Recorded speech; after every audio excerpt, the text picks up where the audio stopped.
Breaking news Medchal జిల్లా బోడుపల్లిలోని Siddhartha public school దగ్గర ఆందోళన చేస్తున్నారు విద్యార్థుల తల్లిదండ్రులు. అధిక ఫీజులు వసూలు చేస్తున్నారు అంటూ నిరసనకు దిగారు విద్యార్థుల తల్లిదండ్రులు. ప్రతి ఏటా 5% మేరకే ఫీజులు పెంచుతాము అని అడ్మిషన్ టైంలో స్కూల్ యాజమాన్యం తెలిపింది. కానీ ఇప్పుడు ఏకంగా 20% మేర స్కూల్ ఫీజులు పెంచుతున్నారంటూ వాపోతున్నారు. దశల వారీగా ఫీజు చెల్లించే సమయంలో ఒక్కరోజు లేట్ అయినా 3,000 రూపాయల వరకు అధిక పెనాల్టీ ఫీజులు వసూలు చేస్తున్నారని ఆరోపిస్తున్నారు. 20% అదనపు ఫీజులు, లేట్ ఫీజులు, పెనాల్టీలు వేయడంతో తీవ్ర ఇబ్బందులకు గురవుతున్నామని విద్యార్థుల తల్లిదండ్రులు అంటున్నారు. గత 10 రోజులుగా తమ సమస్యను అనేక రూపాలలో నిరసన వ్యక్తం చేసిన యాజమాన్యం స్పందించటం లేదంటున్నారు. స్కూల్ యాజమాన్యం దిగివచ్చి హామీ ఇచ్చే వరకు ఆందోళన కొనసాగిస్తామని విద్యార్థుల తల్లిదండ్రులు చెబుతున్నారు.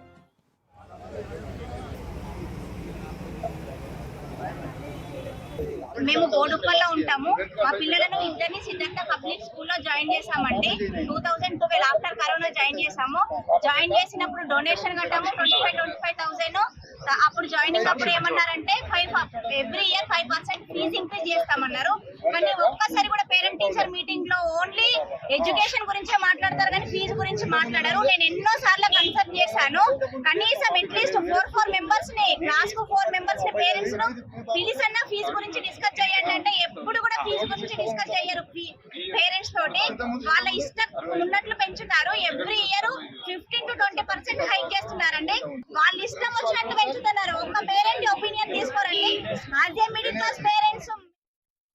మా ప్రతినిధి సాగర్ ఉన్నారు ప్రస్తుతం ఆ స్కూల్ దగ్గర నుంచి సమాచారం అందించడానికి. సాగర్, విద్యార్థుల తల్లిదండ్రులు చేస్తున్న ఆందోళనకు సంబంధించి మీ దగ్గర ఉన్న సమాచారం ఏంటి? ఎవరైనా అధికారులు అక్కడికి వస్తూ ఉన్నారా? స్కూల్ యాజమాన్యం ఏమన్నా మాట్లాడుతుందా విద్యార్థుల తల్లిదండ్రులతో ఫీజుల పెంపు గురించి? విద్య అకాడమిక్ ఇయర్ మొదలవుతుంది. ఇప్పటికే సిబిఎస్ఈకి సంబంధించినటువంటి సిలబస్ విషయంలో విద్యార్థులకు పాఠాలు మొదలయ్యాయి. నెల రోజులు కూడా కాలేదు. ఇంకా ఎస్ఎస్సి బోర్డుకు సంబంధించినటువంటి స్కూళ్ళలో ఇంకా లాస్ట్ ఫైనల్కి సంబంధించినటువంటి ఎగ్జామ్స్ పూర్తి కాలేదు. అప్పటికే ప్రైవేటు విద్యా సంస్థల ఫీజు దోపిడీ అనేది మొదలైపోయింది. వేలాది రూపాయల ఫీజులు పెంచుతున్నారంటూ కూడా తల్లిదండ్రులు రోడ్డెక్కారు. ఏకంగా స్కూళ్ళ ముందు ఆందోళన చేస్తున్నారు. మేనేజ్మెంట్ దిగి వచ్చి ఫీజులను తగ్గించే వరకు మేము ఆందోళన, నిరసన చేస్తామంటూ వాళ్ళు నినదిస్తున్న పరిస్థితి. అన్యాయంగా ఫీజులు పెంచుతున్నారంటూ కూడా వాళ్ళు విద్యని వ్యాపారం చేయొద్దంటూ కూడా బోడుపల్లో ఉన్నటువంటి సిద్ధార్థ పబ్లిక్ స్కూల్ ముందు వాళ్ళు తల్లిదండ్రులు దాదాపు 100 మందికి పైగా తల్లిదండ్రులు స్కూల్ ముందు బైఠాయించారు. ఉదయం నుంచి ఎండలో తమ పిల్లలకు భవిష్యత్తు కోసం, ఎందుకంటే తాము మధ్యతరగతి కుటుంబాల నుంచి వచ్చినాం, తాము ఉన్నత చదువులు చదువుకోలేదు, మా పిల్లల భవిష్యత్తు కోసం మేము పెద్ద ఎత్తున మా పిల్లల్ని చదివించుకుంటున్నాం.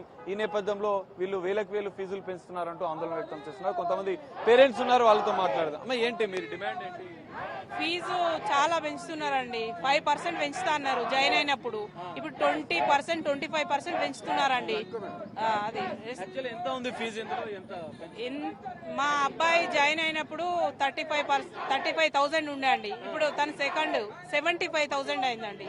50 డబుల్ చేసి 50% పెంచిందండి. 4 years లో 50% అంటే 10th క్లాస్ కు పోయేసరికి ఎంత అవుతుందండి? లక్షలలో అవుతుంది. వాళ్ళు జీతాలు మధ్యలో అడిగే ప్రయత్నం ఏమని చేసిరా? కలుస్తలేరండి మేనేజ్మెంట్. అసలు ప్రిన్సిపల్ కలవదు, ఎవ్వరు కలవరండి. ఇందులో ఏది అడుగుదామన్నా కలవరు, ఏ కంప్లైంట్ చేద్దామన్నా కలవరు. అట్లా ఉన్నది మేనేజ్మెంట్. వాళ్ళకి ఏం మేనేజ్మెంట్ ఏమని చెప్పాలనుకుంటున్నారు? 5% మాత్రమే పెరగాలి ఎవ్రీ ఇయర్ ఫీజు. అది మాత్రమే మా డిమాండ్. ఇంకా పట్టు ఫైన్స్ అండి, కొంచెం లేట్ గా అటు ఇటు అయినాయి అనుకో, కొంతమందికి సాలరీస్ రాక ఫైన్స్, డొనేషన్స్ లక్షలు, ఇంక ఈ మధ్యలో డిపాజిట్స్ అట లక్షలు. మరి ఇది వ్యాపారమా అండి? బిజినెస్ తయారైంది. స్కూలు కుటుంబ సభ్యులు ఇది స్కూలు కాదు, ఇంకో వ్యాపార కేంద్రంగా మార్చారంటూ కూడా వాళ్ళు ప్లకార్డు ప్రదర్శిస్తున్నారు. Say no to unfair fees policies, అన్యాయమైన ఫీజు విధానాలు కాదు చెప్పండి అంటూ, ఫీజుల్లో పారదర్శకత కావాలంటూ కూడా వాళ్ళు డిమాండ్ చేస్తున్న పరిస్థితి. మరికొంతమంది పేరెంట్స్ ఉన్నారు, ఒకసారి వాళ్ళతో మాట్లాడదాం. పెంచిన ఫీజులను వెంటనే తగ్గించాలని చెప్పి వాళ్ళు డిమాండ్ చేస్తున్నారు. అమ్మ, చెప్పండి, ఏ క్లాస్ చదువుతున్నారు? బాబు 7th క్లాస్, పాప 5th క్లాస్. ఇద్దరికి 15% పెంచిండ్రు. ఈ ఇయర్ 15% పెంచారు. బాబుకి 80,000 ఉంది 7th క్లాస్కి, 5th క్లాస్కి 82,000 ఉంది ఇయర్ ఫీజ్. 82,000 13% టు 15% పెంచారు పిల్లలకి. మా పిల్లలకి అయితే 20% పెంచారండి. ఒక అబ్బాయి 8th క్లాస్, ఒక అబ్బాయి 6th క్లాస్. ఫస్ట్ అబ్బాయికి ఫస్ట్ 62,000 ఉంటే ఇప్పుడు 78,000. పెద్ద 8th క్లాస్ అబ్బాయికి 68 ఉంటే ఇప్పుడు 82,000 అయింది. ఆల్మోస్ట్ 20.4% ప్రిసైజ్ గా చెప్పాలంటే.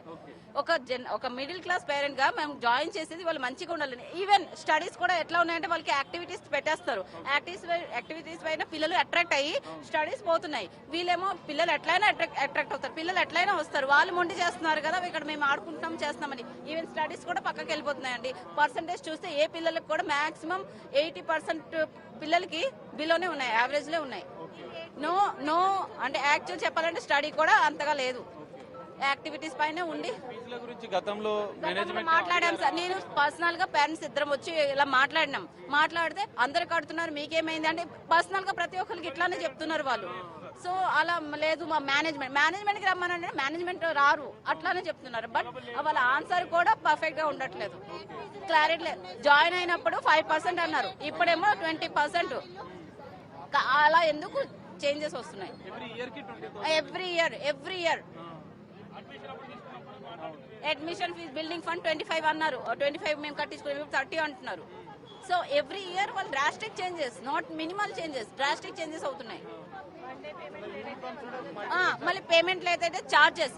సరే 5% ఇస్తున్నాము, మీరు ఏప్రిల్ 15th వరకే పే చేసేయండి అంటున్నారు. ఏప్రిల్ 15th లో మనకి క్లాసెస్ పర్ఫెక్ట్ గా స్టార్ట్ అవ్వు, ఎట్లా పే చేస్తామండి మేము? స్టార్ట్ అవ్వదు. ఏమంటే ఈ ఫీజు కోసమని ఒక 10 days స్కూల్ పెడతారు అంతే. క్యాష్ తీసుకోరు వీళ్ళు. ఆన్లైన్ పేమెంట్ ఇంట్లో ఉండి చేస్తే 2% కట్ అవుతుంది మాకు. మరి క్యాష్ తీసుకున్నప్పుడు ఎందుకండి వీళ్ళు? అందరూ ఆన్లైన్ లోనే పే చేస్తారా చెప్పండి? ఫీజులో తను ఇబ్బందే కదా ఎవరికైనా కూడా. అందరు చదువుకున్న పేరెంట్స్ ఉంటారు కదా ఆన్లైన్ మెయింటైన్ చేసుకోవడానికి. ఇది ఎక్కడ రూల్ అండి వీళ్ళది? ఫీజులు పెంచుకుంటా పోతా ఉంటారు, పర్సంటేజ్లు మాత్రం ఉండవు. అడిగితే ఎవరికి వాళ్ళకి కాంప్రమైజ్ చేసి వదిలేస్తున్నారు. ఇది ఎక్కడ రూల్ చెప్పండి, మీరే చెప్పండి. లేదండి, 15% పెంచుతారు, అట్ ఏ టైం పే చేసే 5 డిఫరెన్స్. జాయినింగ్ ఆఫ్ ఇయర్ కి డిఫరెన్స్. 2020లో జాయిన్ చేసిన వాళ్ళకు 2025లో జాయిన్ చేసిన వాళ్ళకి 5 years డిఫరెన్స్ తోటి. ఇప్పుడు మేము ఒక పెద్ద పాపని ముందుగా జాయిన్ చేసి చిన్న పాపని లేట్ గా జాయిన్ చేస్తే చిన్న పాపకే ఎక్కువ కడుతున్నాము, పెద్ద పాపకే తక్కువ కడుతున్నాము. జాయినింగ్ ఇయర్ ను బట్టి ఒక్కొక్కరికి ఒకటే క్లాస్ కు ఒకటే ఫీజ్ స్ట్రక్చర్ ఉండాలి. ఒక్కటే ఫీజు ఒక క్లాస్ కి అందరికి సేమ్ ఫీ ఉండాలి. అలా ఉండదు, ఒకరికి ఇయర్ని బట్టి మారుతుంది.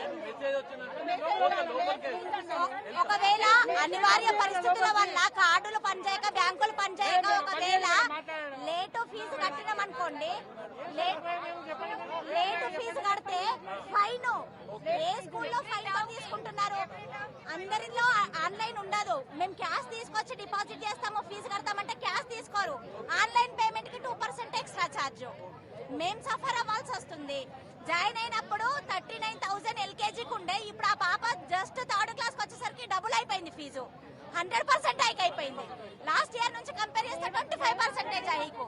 ఒక మిడిల్ క్లాస్ పేరెంట్ మంచి స్కూల్లో వేసి మంచి విద్యను ఇవ్వాలని అనుకుంటాము, కానీ అలా లేదు. ఇక్కడ జాయినింగ్ అప్పుడు 5% అన్నారు, ఇంక్రిమెంట్ లో 25% చూపిస్తున్నారు. అడిగితే మాత్రం మంది నిరసన చేస్తున్నారు, ధర్నా చేస్తున్నారు. మీరు ఏం డిమాండ్ చేస్తున్నారు? మేము మార్నింగ్ 7:30 నుండి ఇక్కడ కూర్చున్నాము. ఒక్క మేనేజ్మెంట్ కూడా చీమకు కుట్టినట్టు కూడా లేదు. వాళ్ళే వస్తారు, వాళ్ళే వెళ్ళిపోతారు అనుకుంటున్నారు, కానీ పేరెంట్స్ అలా కాదండి. మేనేజ్మెంట్ ఐక్యత ఉందో లేదో కానీ పేరెంట్స్ కు మాత్రం ఐక్యత ఉన్నది. ఖచ్చితంగా అక్కడ నుండి రెస్పాండ్ అయ్యే వరకు ఒక్క పేరెంట్ కూడా ఇక్కడ నుండి కదలడు, అంతే. ఫీజులు పెంచిన ఫీజులను వెంటనే తగ్గించాలంటూ కూడా వాళ్ళు డిమాండ్ చేస్తున్న పరిస్థితి. పెద్ద ఎత్తున పేరెంట్స్ ధర్నా చేస్తున్న నేపథ్యంలో పోలీసులు మోహరించారు. ఖచ్చితంగా తమకు న్యాయం చేయాలంటూ కూడా తెలుసుకున్నారు. ఒకసారి మనం లోపలికి వెళ్లి మేనేజ్మెంట్ తరఫున ఒకసారి అడిగే ప్రయత్నం చేద్దాం. ఎందుకంటే ఇక్కడ సెక్యూరిటీ వాళ్ళు వీళ్ళంతా కొంత హడావిడి ఉంది కాబట్టి లోపలికి ఒకసారి మేనేజ్మెంట్ వాళ్ళతో మాట్లాడారు. చూడొచ్చు, సెక్యూరిటీ వాళ్ళు లోపలికి అనుమతించడం లేదు. మీడియా వాళ్ళు, మేనేజ్మెంట్ వాళ్ళు లోపల ఉన్నా కూడా ఇంతమంది వందలాది మంది పేరెంట్స్ వచ్చి ధర్నా చేస్తున్నా కూడా, నిరసన చేస్తున్నా కూడా వాళ్ళు స్పందించిన పరిస్థితి. విద్యను వ్యాపారం చేయొద్దు, మా పిల్లల భవిష్యత్తు కోసం మేము వాళ్ళని చదివిస్తున్నాం, ఖచ్చితంగా పెంచిన ఫీజులను తగ్గించాలంటూ కూడా మేనేజ్మెంట్ దిగి వచ్చే వరకు మా ఆందోళన కొనసాగుతున్నట్టు పేరెంట్స్ తేల్చి చెప్తున్నారు. మరి మేనేజ్మెంట్ స్పందిస్తుందా, ఫీజుల విషయంలో ఎలా ముందుకు వెళ్తుందనేది మాత్రం చూడాల్సిన పరిస్థితి ఈరోజు.